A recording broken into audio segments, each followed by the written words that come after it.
Hello दोस्तों, तो आप सभी का स्वागत है फिर से हमारी YouTube चैनल पर। और हमने पार्ट 1 में हिंदू विधि के उद्गम की व्याख्या की थी, जिसमें अब हम पार्ट 2 में हिंदू विधि के स्वरूप की व्याख्या करने वाले हैं। तो चलिए दोस्तों, वीडियो को शुरू करते हैं। तो सबसे पहले हमारा हिंदू विधि का स्वरूप यानी नेचर ऑफ हिंदू लॉ।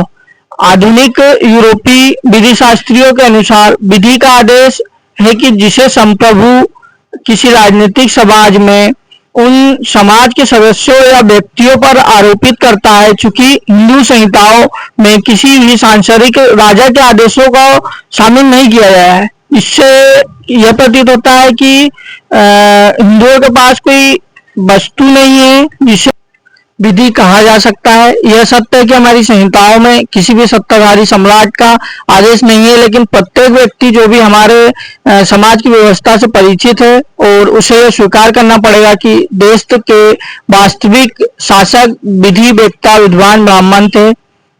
और जब तक हिंदू जाति का पर शासन किया, तब तक सर्वोच्च विधायी शक्ति सुप्रीम लेजिस्लेटिव पावर ब्राह्मणों के हाथ में रही और उनके द्वारा स्थापित आदेशों का पालन होता रहा।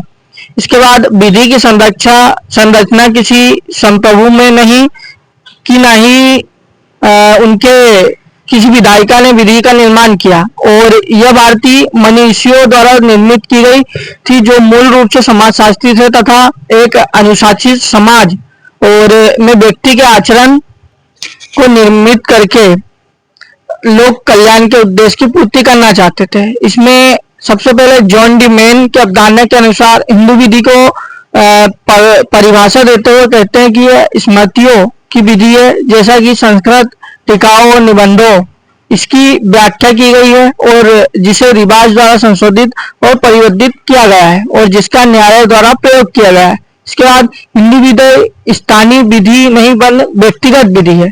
तो इसमें हिंदू विधि को जिस प्रकार स्थानीय विधि कहा गया है, उसी प्रकार स्थानीय विधि ना होकर यह एक व्यक्तिगत विधि है। कहने का तात्पर्य यह है कि कोई हिंदू जिस देश में भी जाएगा वह उन विषयों में हिंदू विधि में शासित होगा जिन पर हिंदू विधि लागू होती है। और इस प्रकार यदि कोई हिंदू एक साथ छोड़कर दूसरे स्थान से जब बसता है, तो वह अपने पुराने स्थान के रिवाज व विधि से शासित होगा, न कि नए स्थान की विधि से, जो कि वे रिवाज के मूल स्थान को छोड़ते समय उस स्थान में प्रचलित थे।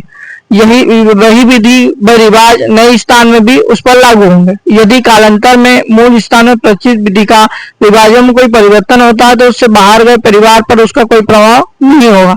स्थान त्यागने वाले परिवार को यह भी सुविधा होगी कि वह अपने मूल स्थान की विधि का रिवाजों का परित्याग करके नए स्थान में प्रचलित विधि व रिवाजों को अपना सकता है। यदि वह नए स्थान की विधि स्वीकार कर लेता है, तो वह उस स्थान की विधि द्वारा ही नियंत्रित होगा। पार्वती बनाम जगदीश 27 IA 82। मिलते हैं दोस्तों फिर से नई वीडियो में। जय सिया राम। हमारी वीडियो को लाइक सब्सक्राइब जरूर करें।